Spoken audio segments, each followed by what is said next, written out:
Halo, perkenalkan nama saya Angelina Kafun, kelas 2022B dari program studi pendidikan teologi.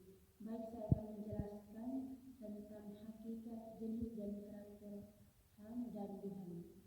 Berbicara mengenai hakikat HAM, ada beberapa istilah bahasa. Istilah HAM merupakan istilah Wederling dalam bahasa Prancis yang berarti hak manusia, atau dalam bahasa Inggris human rights, dan dalam bahasa Belanda disebut mensenrechten. HAM bagi bahasa Indonesia merupakan hak dasar seluruh umat manusia tanpa ada perbedaan. Mengingat hak dasar merupakan anugerah dari Tuhan yang Maha Esa, maka pengertian HAM adalah hak sebagai anugerah Tuhan yang Maha Esa yang melekat pada diri manusia bersifat kodrati, universal, dan abadi, berkaitan dengan harkat dan martabat manusia. Secara hukum, penggunaan istilah HAM di Indonesia diatur Undang-Undang Dasar 1945 dan Undang-Undang Nomor 39 Tahun 1999 tentang HAM. Menurut Pasal 1 Angka 1 Undang-Undang Nomor 39 Tahun 1999 tentang HAM adalah seperangkat hak yang melekat pada hakikat keberadaan manusia sebagai makhluk Tuhan yang Maha Esa, merupakan anugerah yang wajib dihormati, dijunjung tinggi, dan dilindungi negara. Ada beberapa jenis HAM yang perlu kita ketahui. Yang pertama, hak individu yang merupakan hak-hak yang dimiliki masing-masing orang.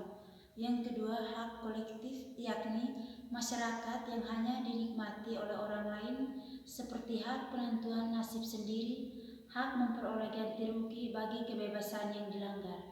Yang ketiga, hak sipil dan politik. Hak sipil adalah hal-hal yang melindungi integritas individu dan memberikan kebebasan dari pelanggaran oleh negara dan individu lainnya. Contohnya, hak atas kehidupan, kebebasan berbicara, dan kebebasan beragama. Sedangkan hak politik mencakup hak yang berkaitan dengan partisipasi individu dalam pemerintah dan proses politik. Contohnya, hak untuk memilih, hak untuk dipilih, dan hak untuk mengemukakan pendapat. Yang keempat, hak ekonomi, sosial, dan budaya merupakan hak-hak yang menjamin kesejahteraan dan kehidupan yang layak bagi setiap individu, seperti hak atas pendidikan, hak atas pekerjaan dan kondisi yang layak, dan hak untuk berpartisipasi dalam kehidupan budaya dan menikmati manfaat kewajiban yang diberikan.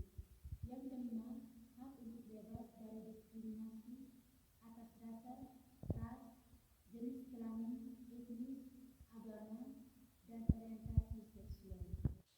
Agar memperoleh gambaran yang lebih jelas tentang HAM, berikut disampaikan karakteristik dari HAM. Yang pertama, HAM melekat pada kodrat manusia.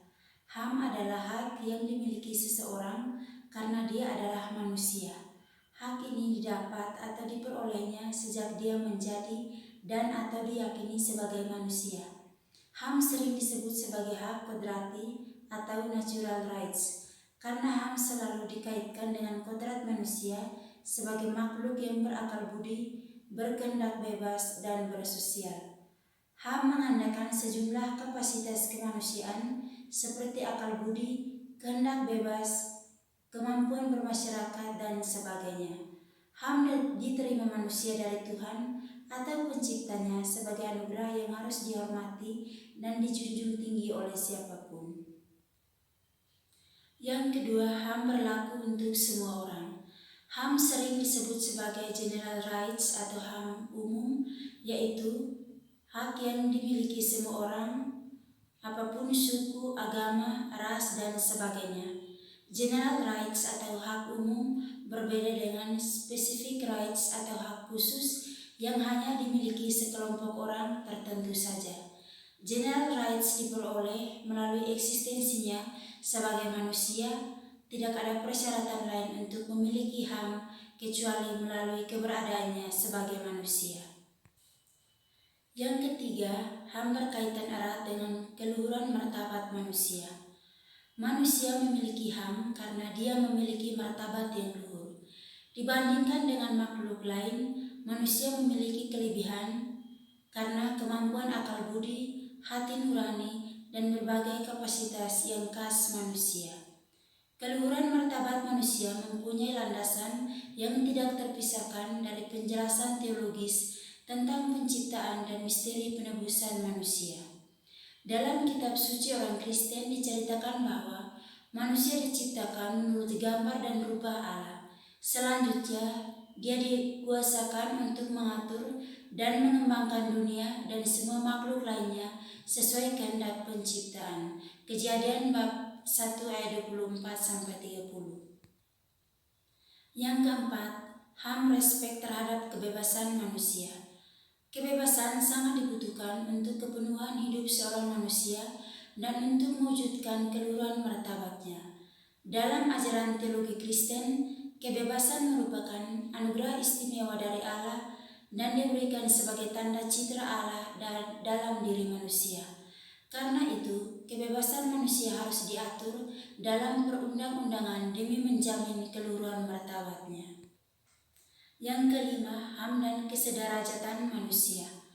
Kesetaraan merupakan unsur utama dari HAM karena memberi peluang yang sama kepada setiap orang untuk membuat hidupnya sejahtera. Kesetaraan memberi kesempatan yang sama kepada setiap orang untuk mengembangkan bakat-bakatnya sehingga bertumbuh menjadi manusia yang sehat secara rohani dan jasmani. Setiap orang mempunyai hak yang sama terhadap pendidikan, pekerjaan, pemanfaatan sumber daya alam, dan sebagainya. Berikut saya akan menjelaskan tentang DUHAM. Deklarasi Universal Hak Asasi Manusia atau DUHAM adalah dokumen penting yang diadopsi oleh Perserikatan Bangsa-Bangsa atau PBB pada tanggal 10 Desember 1948. Dokumen ini berisi 30 pasal yang mencantumkan hak-hak dasar yang melekat pada setiap manusia tanpa memandang ras, suku, agama, jenis kelamin, status sosial, atau latar belakang lainnya. Berikut saya akan membagikan 10 pasal tentang DUHAM. Pasal 1. Semua orang dilahirkan merdeka dan mempunyai martabat dan hak-hak yang sama. Mereka dikaruniai akal dan hati nurani dan kehendaknya bergaul satu sama lain dalam persaudaraan. Pasal 2. Setiap orang berhak atas semua hak dan kebebasan-kebebasan yang tercantum di dalam deklarasi ini dengan tidak ada pengecualian apapun, seperti perbedaan ras, warna kulit, jenis kelamin, bahasa, agama, politik, atau pandangan lain, asal-usul kebangsaan atau kemasyarakatan, hak milik, kelahiran ataupun kedudukan lain. Selanjutnya, tidak akan diadakan pembedaan atas dasar kedudukan politik, hukum, atau kedudukan internasional dari negara atau daerah di mana seorang berasal, baik dari negara yang merdeka, yang berbentuk wilayah-wilayah, perwalian, jajahan, atau yang berada di bawah batasan kedaulatan yang lain. Pasal 3. Semua orang berhak atas kehidupan, kebebasan, dan keselamatan sebagai individu. Pasal 4. Tidak seorang pun boleh diperbudak atau diperhambakan. Perhambaan dan perdagangan budak dalam bentuk apapun mesti dilarang. Pasal 5. Tidak seorang pun boleh disiksa atau diperlakukan secara kejam, diperlakukan atau dihukum secara tidak manusiawi atau dihina. Pasal 6. Setiap orang berhak atas pengakuan di depan hukum sebagai manusia pribadi di mana saja ia berada. Pasal 7. Semua orang sama di depan hukum dan berhak atas perlindungan hukum yang sama tanpa diskriminasi. Semua berhak atas perlindungan yang sama terhadap setiap bentuk diskriminasi yang bertentangan dengan deklarasi ini dan terhadap segala hasutan yang mengarah pada diskriminasi semacam ini.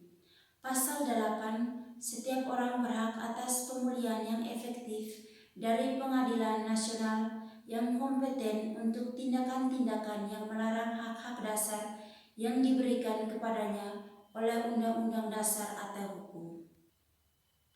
Pasal 9, tidak seorang pun boleh ditangkap, ditahan atau dibuang dengan sewenang-wenang. Pasal 10, setiap orang dalam persamaan yang penuh berhak atas peradilan yang adil dan terbuka oleh pengadilan yang bebas dan tidak memihak dalam menetapkan hak dan kewajiban-kewajibannya serta dalam setiap tuntutan pidana yang dijatuhkan kepadanya.